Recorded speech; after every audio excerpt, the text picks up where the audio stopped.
ओम शांति। हाणे 2 मिनट बाबा खे याद कंदासीं। मां आत्मा, इहो मुंहिंजो शरीर। मां आत्मा परम पिता परमात्मा जी संतान।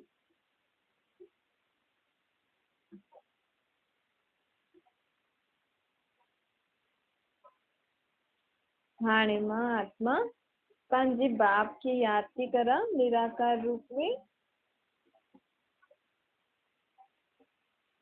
उन जा महावाक्य ब्रह्मा तन में अची करे जेका उन महावाक्य ॿुधाया अथई, उहो मां आत्मा हाणे हिन कननि सां ॿुधंदो।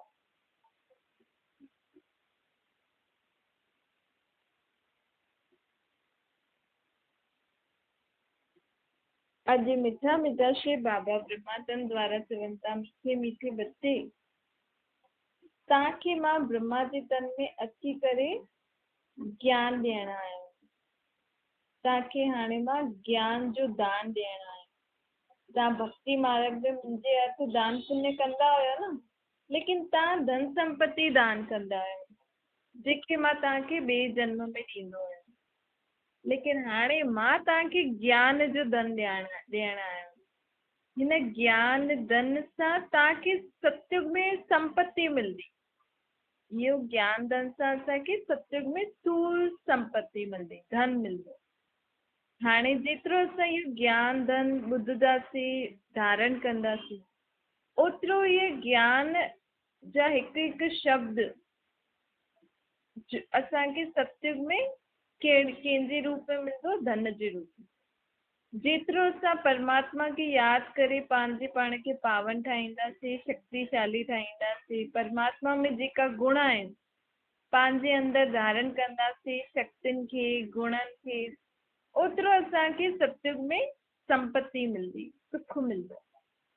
त हाणे कहिड़ो समय थो हले? सत्युग जे लाइ कमाई करणु। कीअं? इहो ज्ञान ॿुधी करे, ऐं सिर्फ़ु ॿुधणो ई न आहे, इनखे सॼो ॾींहुं हिन जे बारे में सोचणो बि आहे। जीअं तव्हां ॿियूं ॻाल्हियूं सोचंदा आहियो न, सम्झो तव्हांखे कंहिं कोई ॻाल्हि ॿुधाई त तव्हां सॼो ॾींहुं हुन ॻाल्हि जे बारे में सोचंदा रहंदा आहियो, हाणे छा थींदो, ईअं थींदो, वरी ईअं कंदासीं। ईअं ई हाणे असांखे जेको जेको तव्हां ॻाल्हियूं ॿुधो था न बाबा जी, उहो तव्हां सॼो ॾींहुं सोचो। त हिन सोचण सां छा थींदो? तव्हांजी मन ऐं बुद्धि सॼो ॾींहुं कंहिंजे छा सोचण में लॻी वेंदी? जेको बाबा असांखे ज्ञान ॿुधाए थो हुनखे सोचण में लॻी वेंदी। पोइ जेको सोचंदा आहियूं न, उहे ई शब्द असांजे मुख खां निकिरंदा आहिनि, ओड़ो ई असांजो कर्म थींदो आहे।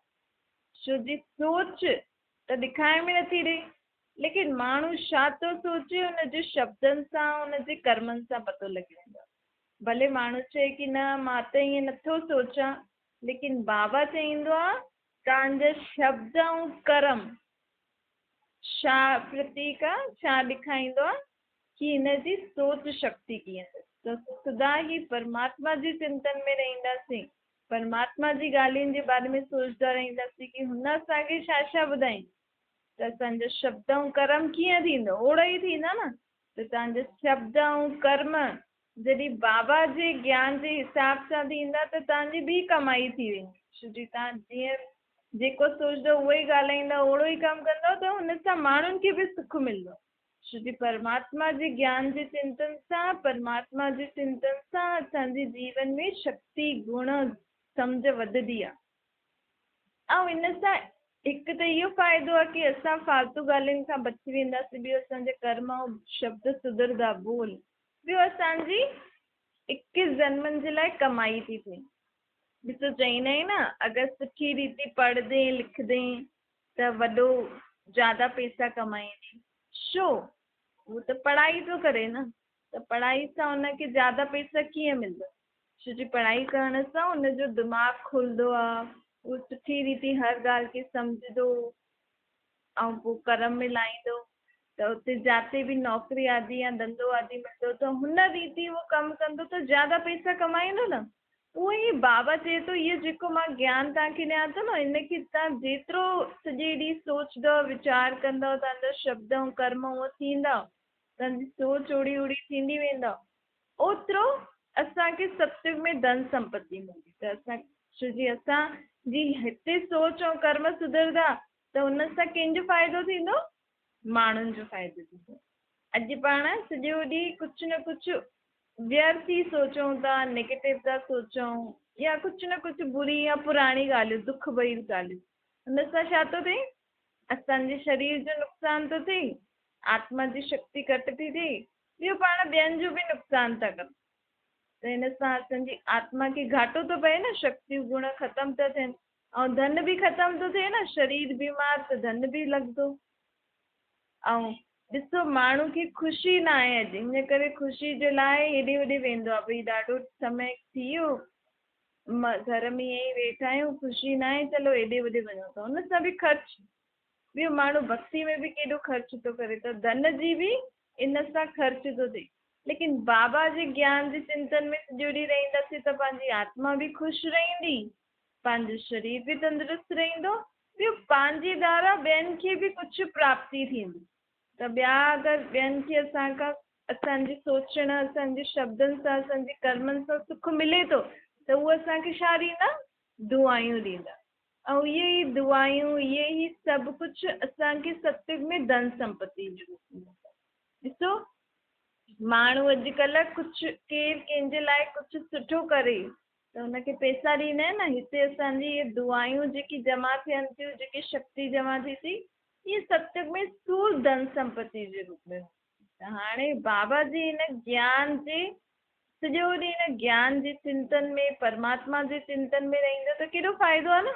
आत्मा बि तंदुरुस्त, शरीर बि तंदुरुस्त, ॿियो पाण ॿियनि खे बि सुठी शिक्षाऊं ॾींदासीं, ॿियो पंहिंजे अॻियां जन्मनि जे लाइ कमाई बि थिए ऐं पंहिंजे पिछले जन्म जन्मांतर जी जेका असांजा विक्रम कयल आहिनि पिछले जन्मनि जा, जेको बि हिक ॿिए सां हिसाब किताब आहे, उहो बि चुकतो थो थी वञे।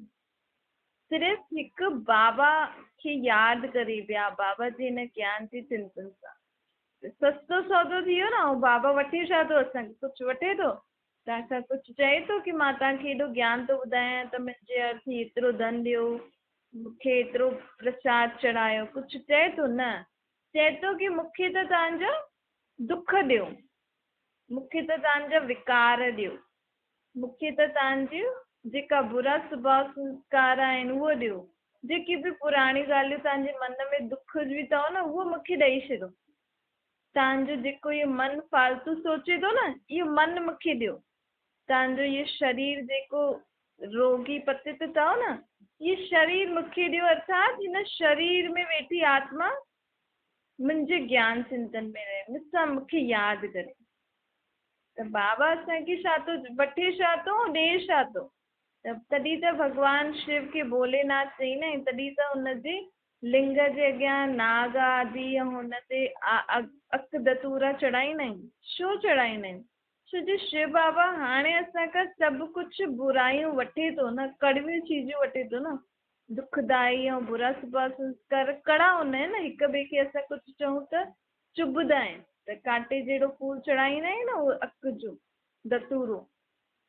त बाबा चए थो तव्हां विकार रूपी साप बि मूंखे ॾियो। इहे जेका विकार आहे न, इहे सापनि जे रूप में आहे। जीअं साप डसंदो आहे न त ज़हर फैलिजी वेंदो आहे, ईअं ई मनुष्य आत्मा विकारनि जे वश थी करे कुझु कर्म कंदी आहे न, त हुनजे शरीर में ई ज़हर फैलिजी वेंदो आहे। ॾिसो कोई क्रोध करे त हुनजो शरीर ई, केरु केरु त क्रोध कंदो आहे त आवाज़ बि ईअं थी वेंदसि, हुनजे शरीर ते बि इफेक्ट थींदो अथव। ऐं जेको जिते क्रोध करे थो उहो बि कई बार ईअं हिलंदो रहंदो आहे, अरे मूंखे डांटे थो, मतिलबु हुनखे डपु थींदो अथसि, मतिलबु उन में जेको क्रोध रूपी सांप अथसि न, उहो हुनखे डसेसि थो, त हुनजे आत्मा ऐं शरीर में ज़हर थो फैलिजे। त शिव जे लिंग जे अॻियां जेका इहे सांप आदि ॾेखारींदा आहिनि या पाण हुननि जे मथां कड़ी चीज चढ़ाईंदा आहिनि, इन जो मतिलबु इहो आहे कि शिव बाबा खे असांजी आत्मा में जेका विकार, बुराई, दुख जी ॻाल्हियूं आहिनि उहो खपनि।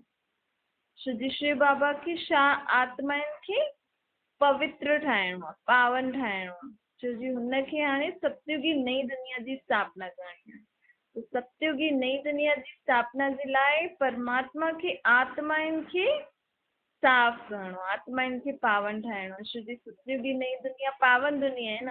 हाणे जेको ठाहे त उहो ई त महिनत कंदो न।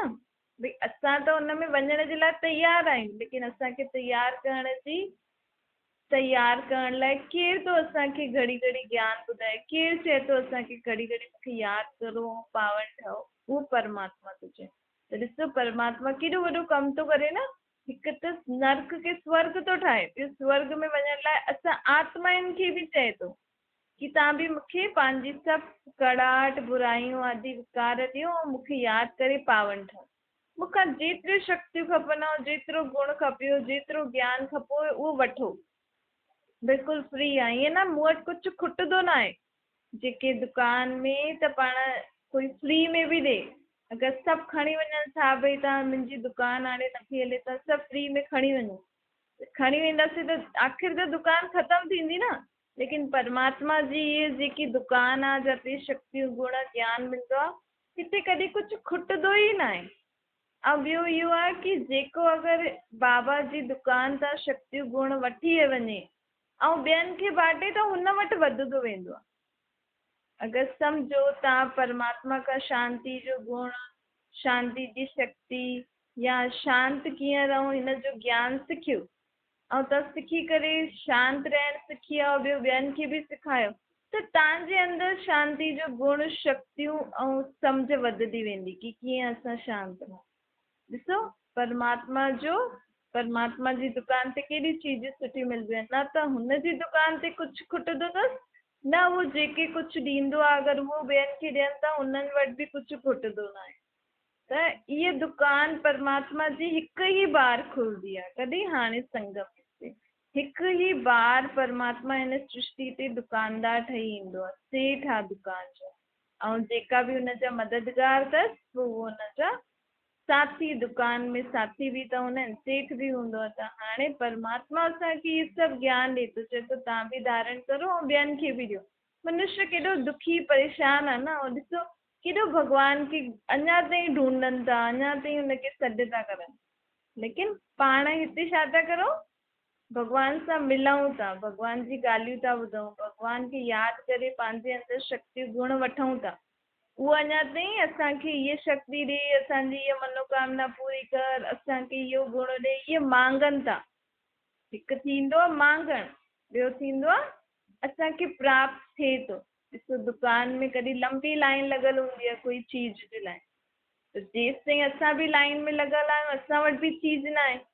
लेकिन जेकी दुकान सम्झो खुली वई, असांखे चीज मिली वई, असां उहो चीज वठी करे खाऊं था, ऐं अञा ताईं कोई लाइन में ई बीठो आहे। हिकु थींदो आहे अञा लाइन में ई बीठो आहे, हिकु थींदो आहे अञा ढूंढे थो दुकान खे कि किथे आहे इहा दुकान। त जेका ॿार बाबा जा ठही विया आहिनि ऐं बाबा खां प्राप्ति करनि था, उहा त हुन लाइन में अची विया, कंहिंखे प्राप्ति थी वई आहे अञा, ऐं कंहिंखे अञा ताईं धीरे धीरे नंबर अचण वारो आहे, ऐं कोई त माण्हू अञा ताईं ढूंढनि था। त उहो ढूंढण वारा केरु थी विया? भगत, जेका मंदिर में, टिकाणनि में, तीर्थनि ते वञी वञी करे अञा ताईं भॻवान खे ढूंढनि था कि असांखे सुख ॾे, शांती ॾे, हीअ ॾे, उहो ॾे, ऐं पाण खे छा था करूं? परमात्मा खां वठूं था। कीअं? हुनखे यादि करे। त बाबा चए थो जेतिरो मूंखे यादि कंदव न सॼो ॾींहुं कर्म कंदे, मां ईअं बि नथो चवां कि मूंखे यादि करण लाइ तव्हां कंहिं जंगल में वञो या किथे परे शांति जी जॻह में वञो या हिकु कमरे में बंदि थी वञो या कुझु खाओ पीओ न।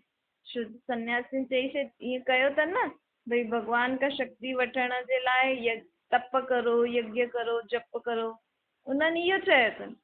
लेकिन बाबा परमात्मा जेको चए थो, उहो चए थो मूंखे अगरि प्राप्त करिणो अथव त छा छॾिणो आहे? हिन देह भान खे छॾिणो आहे। देह खे बि न छॾिणो आहे, देह जे भान खे छॾिणो आहे। कोई चीज तव्हां खणो था त छा सोचे खणो कि मां इहा आत्मा थी खणां। कोई चीज तव्हां खाओ था त छा सोचे खाओ? मां आत्मा हिन मुख द्वारा खायां थी, छो? शरीर खे ताकि ताक़त मिले। कोई बि तव्हां कर्म करो था त छा सोचे करो? मां इहे आत्मा कर्म थी करां। तव्हां कंहिंसां ॻाल्हायो था त छा सोचे ॻाल्हायो? मां आत्मा हिन आत्मा सां ॻाल्हायां थी, हिन मुंहं द्वारा। तव्हां कंहिंजी ॻाल्हि ॿुधो था त मां आत्मा थी ॿुधां, इन रीति बाबा चए थो। बाबा असांखां छा थो वठे, छा थो चए कि सिर्फ़ु इन देह भान खे भुलिजो, इन खे छॾो। ॿियो त छा थो चए, ॿियो चए थो पवित्र रहो, विकार मूंखे ॾियो, बाक़ी हिन देह भान खे छॾो। घर बार छॾण जी ज़रूरत न आहे, रोटी पाणी छॾण जी ज़रूरत न आहे, धंधो बि छॾण जी ज़रूरत न आहे। मां त चवां थो तव्हां कर्म योगी ठहो। छो जी मूंखे त कंहिंखे वठी वञिणो आहे, आत्माउनि खे वठी वञिणो आहे न, आत्माउनि खे ज्ञान ॾियणो आहे, आत्माउनि खे सुधारणो आहे न। मूंखे शरीरनि खे थोड़ी सुधारणो आहे, मां त आत्माउनि खे ज्ञान ॾेई करे आत्माउनि खे सुधारण आयो आहियां। हिन करे बाबा चए थो हाणे हिन देह भान खे छॾे करे आत्म स्थिति में स्थित थी करे पंहिंजो हर कर्म करो। छो जी ऐं छो थो चए ईअं, छो जी आत्मा जेतिरो आत्मा स्थिति में स्थित थी करे का कर्म कंदी त हिकु त हुनखे बाबा यादि ईंदुसि। छो जी आत्मा जो संबंधी केरु आहे, परमात्मा आहे न।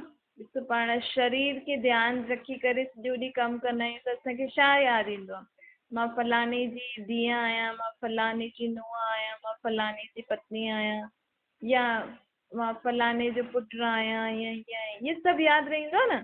लेकिन असां आत्मा सम्झी करे मां आत्मा खायां थी त मां आत्मा कंहिंजी संतान आहियां, परमात्मा जी। त मुंहिंजो बाप कीअं आहे, वो शांति रहण वारो आहे, सभिनि खे सुख ॾियण वारो आहे, सभिनि खे आनंद ॾियण वारो आहे, सभिनि खे शुद्ध पवित्र करण वारो आहे, वो सभिनि खे शक्तियूं ॾियण वारो आहे। त ऑटोमेटिकली सभु चीज़ूं यादि अची वेंदियूं न। त बाबा असांखे छा थो चए, सिर्फ़ु पंहिंजी देह जे भान खे छॾो, त तव्हांखे मुंहिंजी मूं में जेकी शक्तियूं आहिनि, मूं में जेका गुण आहिनि, मूं में जेकी सम्झ आहे, उहो तव्हां में अची वेंदी। त पाण खे सन्यासी वांगुरु न ठहिणो आहे, पाण खे छा ठहिणो आहे, घर गृहस्थ में रही करे कर्म कंदे देह भान खे छॾी आत्मिक स्थिति में स्थित थी करे परमात्मा खे यादि करे सभु कर्म करण सां पाण खे परमात्मा जी सर्व शक्तियूं गुण ऐं सम्झ पाण जी आत्मा में अची वेंदी। केतिरो सहज तरीक़ो आहे न। ॾिसो मां त बाबा चवनि था हिन सां ॾिसो तव्हांजो कुझु ख़र्चो बि नथो थिए, तव्हांजो कुझु समय बि मां नथो वठां, ॿियो ई तव्हांखे प्राप्ति थी थिए। न त तव्हांखे काॾे हेॾे होॾे वञण जी ज़रूरत आहे। छो जी भक्ति में हेॾे होॾे वेंदा आहियूं, कुझु बि पाठ पूजा आदि कंदा आहियूं त शरीर त थकिजंदो आहे न। भई कुझु बि कंदा त शरीर त थकिजंदो ई, शरीर आहे केसि ताईं हलंदो। लेकिन हिते आत्मिक भान में टिकी करे सभु पंहिंजो घर गृहस्थी हलायो, एक्स्ट्रा टाइम बि न ॾियो तव्हां भॻवान जी यादि में। ऐं ॿियो तव्हांखे शक्तियूं थी मिलनि। छो जी आत्मा स्थिति में स्थित थी करे पाण कर्म कंदा आहियूं न, परमात्मा खे यादि करे, त पाण खे थकान न थींदी। बाबा चवंदा आहिनि केतिरो बि तव्हां पैदल वञो, कि मां आत्मा हिन पैरनि द्वारा पैदल थी वञा, तव्हांखे थकान न थींदो। शरीर जे भान में ईंदा आहियूं न त थकी वेंदा आहियूं जल्दी। छो जी सोचंदा आहियूं न मां शरीर ई तो सभु कुझु करां, आत्मा खे त भुलिजी वियासीं। त आत्मा जी शक्ति जागृत थी न, त पाण जल्दी थकिजी वेंदा आहियूं। पोइ जरा बि थकिजी पवंदा आहियूं, पोइ कुझु खाऊं। हाणे शरीर त हेॾो कर्म कई न, त तव्हां खाओ था 3 टाइम ऐं कर्म केतिरो था करो, जरा सो।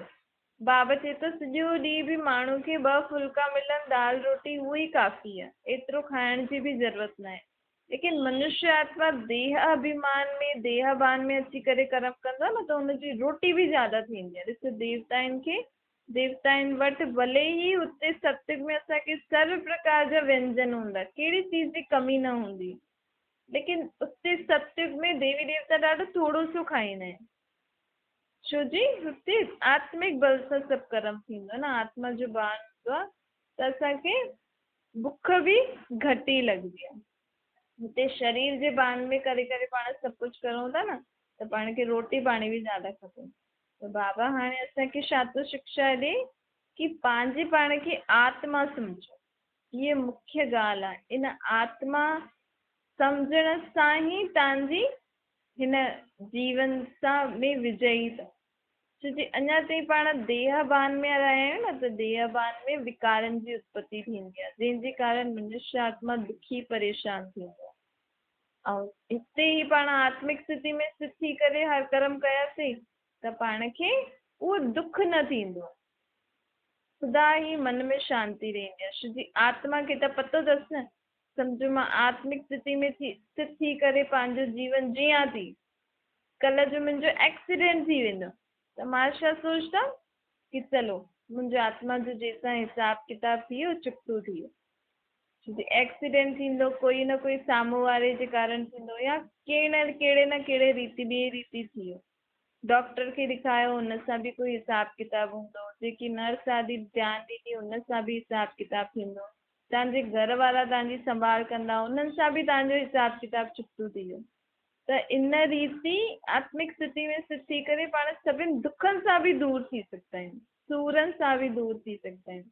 जेको सूरु पईंदो न भई एक्सीडेंट थींदो त शरीर खे सूरु थींदो, लेकिन मां त आत्मा आहियां न हिन शरीर खे लॻायो इहो दवाई ठीकु थी वेंदो बसि।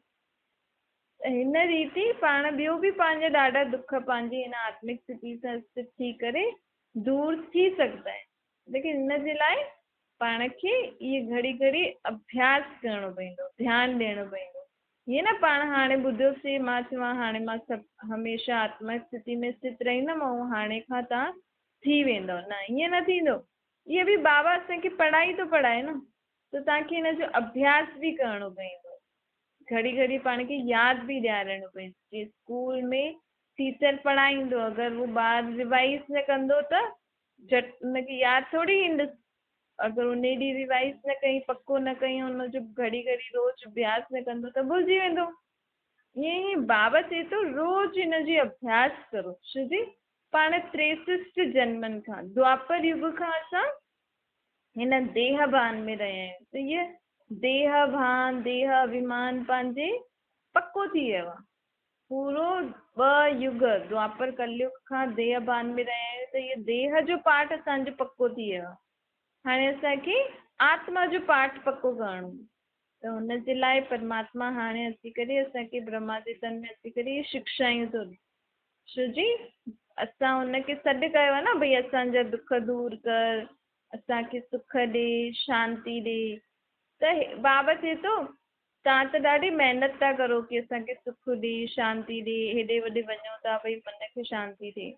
बाबा चए थो शांती त तव्हांजे गले जो हार अथव। गले जो हार कीअं आहे? शांती असां आत्माउनि जो धर्म आहे। सोचो असांजो धर्म ई आहे शांत रहण। असां जॾहिं घड़ी घड़ी पंहिंजे पाण खे आत्मा सम्झंदासीं न त पाण खे यादि अची वेंदो कि अरे मां त आत्मा आहियां, मुंहिंजो धर्म ई शांती आहे, त मां शांती जे लाइ हेॾे होॾे छो थी भटकां। ॾिसो कंहिंखे कपिड़ो खपे ऐं हुनजो पापा जो दुकानु ई कपिड़नि जो हुजे त उहो हेॾे होॾे घुमंदो छा? मूंखे कपिड़ा खपनि हेॾे होॾे दुकान ते वेंदो न वेंदो न। ऐं उहा ई चीज़ हिनजे पापा जी दुकान ते मिले थी, लेकिन उहा पंहिंजे पापा खे एॾो ध्यानु नथो ॾिए, हुनजे ध्यान में ई न आयो, भुलिजी वियो आहे पंहिंजे पीउ खे। त बाबा चए थो ईअं ई तव्हां पंहिंजे धर्म खे भुलिजी आहियो। हाणे मां उहो ई तव्हांखे स्मृति थो ॾियारायां कि अरे शांती त तव्हांजो धर्म अथव। तव्हां हिकु बार सोचो त सही, मुंहिंजी आत्मा जो धर्म आहे शांती। त हाणे मां आत्मा उथंदमि बि त शांती सां, वेहींदमि बि त शांती सां, खाईंदमि बि त शांती सां, कंहिंसां ॻाल्हि बि कंदमि त कीअं? शांती सां। छोजी मुंहिंजो धर्म छा आहे? शांती। त इन रीति तव्हां पंहिंजे मन खे शांत करे सघंदा आहियो। त बाबा चए थो तव्हां घड़ियूं त ॾाढो था मारो, मूंखे हीअ ॾियो उहो ॾियो हीअ करो, लेकिन सभु प्राप्ति जो आधार छा आहे? आत्मा परमात्मा जो संतान। छोजी आत्मा सम्झण सां, परमात्मा जी यादि सां आत्मा खे सर्व प्राप्ति थी वेंदी, सभु मनोकामना पूरी थी वेंदी। त बाबा हिकु ई असांजी भक्ति जो, असां हेॾे समय खां जो भक्ति कई आहे हुनजो फल असांखे छा ॾियणु आयो आहे? युग ज्ञान। हिन ज्ञान सां ई आत्मा जी सर्व मनोकामना पूरी थी वेंदी, हुनखे सर्व शक्ति गुण जेको आत्मा खे खपे न सभु हिन सां ई मिलंदो, हिन सम्झ सां ई मिलंदो। त हिन सम्झ खे पको करो हाणे कि मां आत्मा, मुंहिंजो बाप परमात्मा आहे। ऐं बाबा जेको असांखे नई नई ॻाल्हियूं थो ॿुधाए हुन जे बारे में सोचो। हाणे फालतू ॻाल्हियूं, पुराणी ॻाल्हियूं, हिन ईअं कई मूंसां ईअं थी वियो, इहे ॻाल्हियूं जॾहिं बि मन में अचनि न कोई न कोई बाबा जी ॻाल्हि यादि करो ऐं हुन ॻाल्हि खे भुलिजो। भाव चए थो जीअं सम्झो तव्हांजे घर में ॿाहिरि कोई फालतू माण्हू अची वियो त तव्हां हुनखे घर में घुसण ॾींदव? न घुसण ॾींदव न। ईअं ई तव्हांजे मन में बि इहे सभु फालतू ॻाल्हियूं ईंदियूं आहिनि ऐं तव्हां छा कंदा आहियो, हुनखे सोचे सोचे हुनखे पंहिंजे मन जे घर में विहारंदा आहियो। पोइ हुनखे हा ईअं कई ईअं कई जो पाण ईअं कंदा आहियूं न, हा हुन ईअं कई, पोइ मन में सोचंदा आहियूं न त इहो थी वियो हुन ॻाल्हि खे चांहि पाणी पीआरे। त हाणे सोचो ई उनखे अंदरि ई न अचणु ॾियो मन में ॻाल्हि खे, ईंदी सही लेकिन असांखे हुनखे अचणु न ॾियणो आहे। अचणु कीअं न ॾियणो आहे, उनजे बारे में सोचणो न आहे। तुरंत कोई न कोई सुठी ॻाल्हि, कोई न कोई बाबा जी ॻाल्हि या कहिड़ी बि तव्हांखे सुठी ॻाल्हि सोचणी अथव त उहो सोचो, हुन ॻाल्हि खे भुलिजी वञो त तव्हांजे मन मां इहे फालतू ॻाल्हियूं पुराणियूं दुख जी ॻाल्हियूं निकिरंदियूं, विकारनि जी ॻाल्हियूं निकिरंदियूं। अच्छा मीठी मीठी सिके लॾे ॿारनि प्रति माता पिता बाप दादा जो यादि प्यार ऐं गुड मॉर्निंग रूहानी बाप जी। पर सभिनि रूहानी ॿारनि खे नमस्ते। पंहिंजी बि रूहानी माता पिता बाप दादा खे यादि प्यार गुड मॉर्निंग और नमस्ते। वरदान आहे सदा ई डबल लाइट ठही करे कर्म करण वारा, कर्म जे बंधन सां मुक्त थियण वारा कर्म योगी ठहो। जीअं आत्मा जो कर्म में अचणु स्वाभाविक आहे न, भई आत्मा खे झटि कर्म त खपे ई सही, हुनखे कुझु न कुझु कर्म कंदी रहे। हाणे ईअं ई आत्मा जो जॾहिं हिन शरीर सां कर्म थी वञे न त ईअं जीअं ई कर्म थी वञे त उहो वेही करे हिन शरीर खां न्यारी मां आत्मा परमात्मा जी संतान आहे। हाणे हिन स्थिति जो बि झटि सां अभ्यास करो। भई कोई असांखे कर्म आहे, उथिणो आहे, वेहणो आहे, खाइणो आहे, पीअणो आहे, सनानु पाणी करिणो आहे, कंहिंसां ॻाल्हाइणो आहे, रोटी पाणी ठाहिणी आहे, धंधो करिणो आहे, त फटाफट त असां करूं न। रोज़ु सुबुह जो भई मूंखे अॼु ईअं ठाहिणो आहे, नाश्तो ठाहिणो आहे, चांहि ठाहिणी आहे, ईअं करिणो आहे, मूंखे धंधे ते वञिणो आहे। आत्मा कर्म में त अचे थी जल्दी, लेकिन जॾहिं कर्म थी थो वञे न उन खां पोइ इहो बि जल्दी अभ्यास असांजो थियणो खपे। भई हाणे कर्म थी वियो, हाणे मां शांती सां आत्मा पंहिंजे सुधरम में टिकी करे परमात्मा खे यादि थी करां। उन यादि में बि असांखे कोई ॻाल्हि यादि न थिए। जे कर्म करण में बिज़ी थी वेंदा आहियूं न पाण, ईअं ई जॾहिं परमात्मा खे असां यादि करूं त असांखे ॿी कहिड़ी बि हिन देह जी दुनिया जी ॻाल्हि यादि न अचे। सिर्फ़ु मां पंहिंजे परमात्मा सां गॾु वेही करे जेकी बि मुंहिंजे मन में ॻाल्हियूं आहिनि उहो मां हुनखे ॿुधायां थी, हुन खां शक्तियूं गुण प्राप्ति थी कनि। इहो अभ्यास पाण खे करणु, तॾहिं ई पाण इहो फटाफट सां पंहिंजो मन जाते चईंदासीं न उते लॻाए सघंदासीं। ऐं पाण हिन सां कर्म में सम्झो पाण कर्म कयो, हुनजो सुठो थियो ख़राबु थियो त मन में वेही रहंदो न, हा मुंहिंजी अॼु हीअ भाॼी जली वई या मां घाटो करे छॾियो, त मन में उहो ॻाल्हियूं यादि ईंदी रहंदियूं। त उहो ॻाल्हियुनि खे असां घड़ी घड़ी यादि करे दुखी न थियूं, परेशान न थियूं, उनजे लाइ इहो अभ्यास ज़रूरी आहे। भई मां त कर्म कयो, हाणे घाटो थियो, भाॼी जली, जो बि कुझु थियो, हाणे मां हिन आत्मिक स्थिति में स्थित थी करे परमात्मा खे सभु ॿुधायां थी भई मां हीअं हीअं कर्म करां पई त हीअं हीअं थियो, हाणे तूं ॼाण। त पाण सदा ई हल्का रहंदासीं। स्लोगन आहे जंहिंजी दिलि वॾी हूंदी आहे न उनजे जीवन में असंभव कार्य बि संभव थी वेंदो आहे। वॾी दिलि अर्थात सभु मुंहिंजा आहिनि, सभिनि जे लाइ सुठो सोचो। ऐं नंढी दिलि जे अर्थात सिर्फ़ु मां ऐं मुंहिंजो परिवार, कई त सिर्फ़ु मां पंहिंजे लाइ ई सोचंदा आहिनि, कई सिर्फ़ु मां ऐं मुंहिंजो परिवार ई सुठो सुखी रहे या ॿियो दुखी थियनि त थियनि, इहे नंढी दिलि वारो। लेकिन वॾी दिलि वारो सभु सुखी रहनि, सभु शांति रहनि, सभु सुठा रहनि, सभिनि जी मदद कंदो रहंदो। लेकिन सुठी ॻाल्हि जे लाइ मदद करणो आहे, ग़लति ॻाल्हि जे लाइ न करणो। उन्हनि जे लाइ असंभव कार्य बि संभव थी वेंदो आहे।